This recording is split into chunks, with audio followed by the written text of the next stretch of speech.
Welcome to our channel IQ point. आज हम देखेंगे इंडियन पॉलिटी के कॉन्सेप्ट्स क्वेश्चन के थ्रू। आप हमारे वीडियो को एंड तक देखें। अगर अच्छा लगे तो हमारा वीडियो को आप लाइक करें और अगर आप हमारे चैनल पर नए हैं तो इसे सब्सक्राइब कर दीजिए ताकि आपको आगे के वीडियो का नोटिफिकेशन हाल ही मिल जाए। तो हम देखते हैं हमारे कॉन्सेप्ट्स का पहला क्वेश्चन क्या है। So question number first is, which of the following statement is true regarding fundamental rights? तो हमें हमारा स्टेटमेंट देखना है फंडामेंटल राइट्स के रिगार्डिंग कि कौन सा हमारा जो स्टेटमेंट है ऑप्शंस में से वो करेक्ट है। So first option is they can not be suspended, B is they may be suspended on the bill of president, C is they can be suspended by an order of prime minister and D is they may be suspended during emergency. तो जैसा कि हमने options देखे तो हमें इतनी बात clear हो रही है कि यहाँ पे फंडामेंटल राइट्स के रिगार्डिंग ऑप्शंस में बात चल रही है फंडामेंटल राइट्स के सस्पेंडेड होने की। तो जब हमारे फंडामेंटल राइट्स होते हैं वो सस्पेंड हो सकते हैं, लेकिन कब?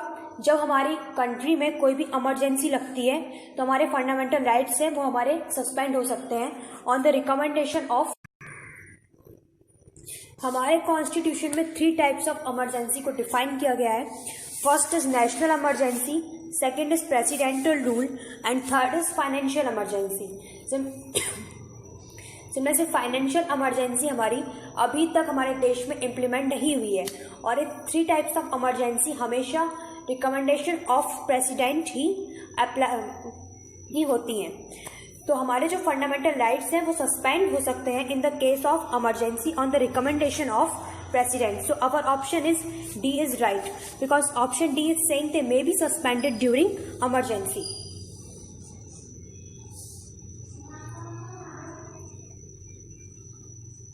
So our option is D is right. Now we move forward on our question number 2. Our question number 2 is, which of the following does not come under the power of the president to pardon? First is pardon, second is commutation, third is remission, fourth is continuation.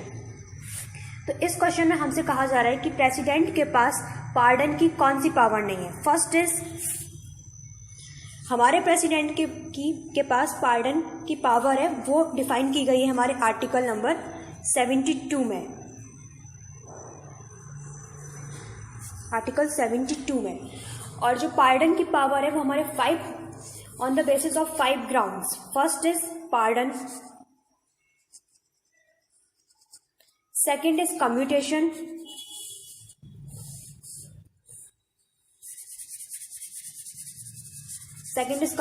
Third is remission, fourth is reprieve and fifth is respite. तो हमारे president के पास जो pardon है वो कौन कौन सी है? Pardon, commutation, remission, reprieve and respite. So our options देखते हैं हमारे कोर्ट्स में क्या है। ओनली 1 and 2 रॉन्ग, क्योंकि हमारे पास पार्डन हमारे प्रेसिडेंट के पास पावर है, कम्यूटेशन है। Option B is only third, remission already power है, सी ओनली फोर्थ, कंटिन्यूएशन हमारे प्रेसिडेंट के पास पावर नहीं है and D is only second. Commutation हमारे प्रेसिडेंट के पास पावर है, तो हमारे प्रेसिडेंट के पास जो पावर नहीं है वो है कंटिन्यूएशन। हमारे प्रेसिडेंट के पास कौन कौन सी पावर है? Pardon, commutation, remission, reprieve and respite.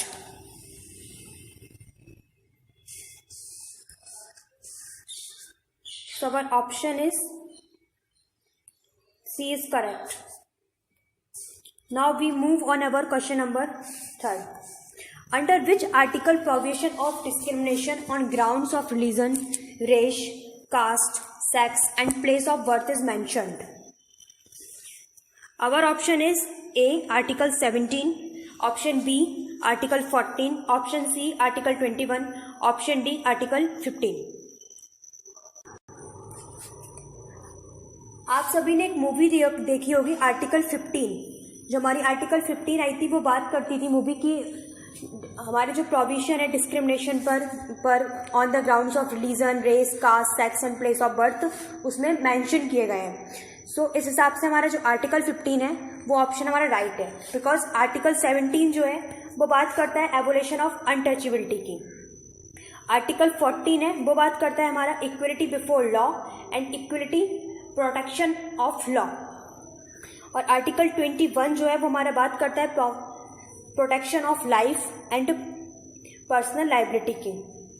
And article 15 है, वो हमारा बात करता है prohibition of discrimination on the grounds of religion, race, caste and sex and place of birth is mentioned है। So our option is article 15 is correct. Now we move on our question number 4.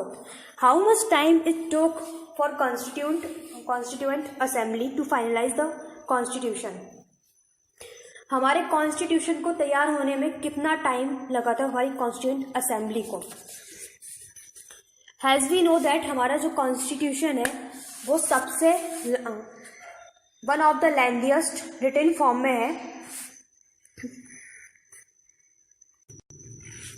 Our constitution is one of the lengthiest written constitution in the world.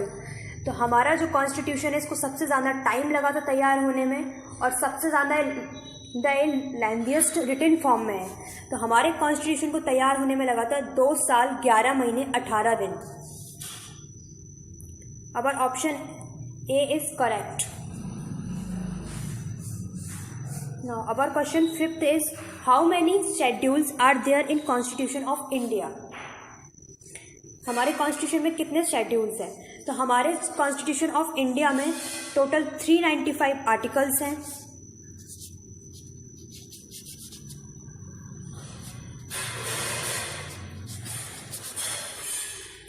12 schedules हैं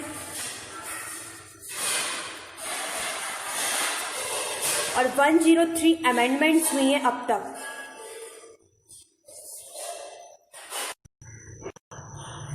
और total 25 parts हैं।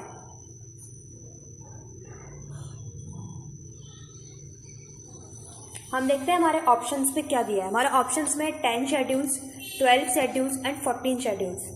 तो हमारे constitution में जो है वो 395 आर्टिकल्स हैं, 12 शेड्यूल्स और 25 पार्ट्स और 103 अमेंडमेंट्स हैं। तो हमारा option number B is right because उसमें 12 शेड्यूल्स दिए गए हैं। Now we move on our question number 6। Our question number 6 is how many members of the Anglo Indian community can be appointed by the president in Lok Sabha of the parliament. Option A is 2, option B is 5 and option C is 7 and option D is 0। तो हमारे इस question में हमसे पूछा जा रहा है कि प्रेसिडेंट जो है वो पार्लियामेंट के लोकसभा में कितने एंग्लो इंडियन कम्युनिटी के मेंबर्स को अपॉइंट करता है। तो हमारे जो लोकसभा है उसकी टोटल स्ट्रेंथ कितनी है? 552। तो जिसमें से 530 मेंबर्स जो होते हैं वो हमारे रहते हैं स्टेट के और 20 मेंबर्स जो रहते हैं वो हमारे यूनियन टेरिटरी के रहते हैं एंड 2 मेंबर्स जो रहते हैं वो एंग्लो इंडियन कम्युनिटी के रहते हैं। और जो 2 मेंबर्स हमारे एंग्लो इंडियन कम्युनिटी के रहते हैं उनको अपॉइंट करता है हमारा president. So our answer is option number A because 2 members of the Anglo-Indian community can be appointed by the President in Lok Sabha of the Parliament. So now we move on our question number 7 and our question number 7 is total number of seats in upper house of Parliament is option A is 250, option B is 210, option C is 215 and option D is 284.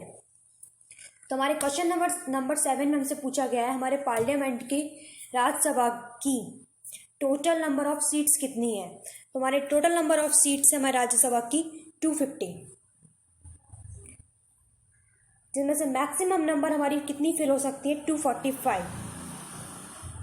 अभी current में हमारी जो seats fill up है वह है 245 और जिस 250 और 245 इनमें से ही हमारे जो 12 मेंबर्स हैं 12 मेंबर्स इनको प्रेसिडेंट नॉमिनेटेड करता है जिनके पास स्पेशल नॉलेज होती है आर्ट में, साइंस में, सोशल साइंस में और लिटरेचर में। इसको हम याद कर सकते हैं ऐसे ASL, art, science and social science and literature. So our option number A is right. because 250 number of seats in our upper house of parliament. Now we move on our question number 8.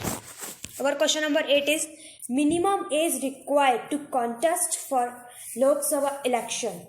Option A is 30 years, option B is 35 years, option C is 28 years, option D is 25 years. तो हमारे जो लोकसभा है उसके elections के लिए कम से कम minimum age 25 years होनी चाहिए. So our option number D is right. Now we move on our question number next question number 9. Who is the chairman of Rajya Sabha? Option A is chief justice, option B is president, option C is vice president and option D is attorney general.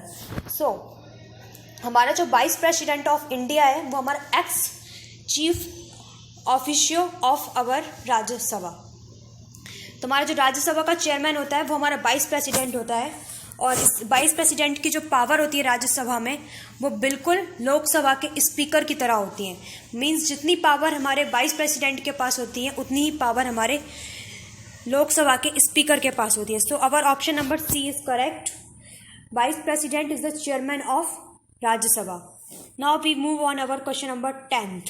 Which article is known as the soul of Indian Constitution?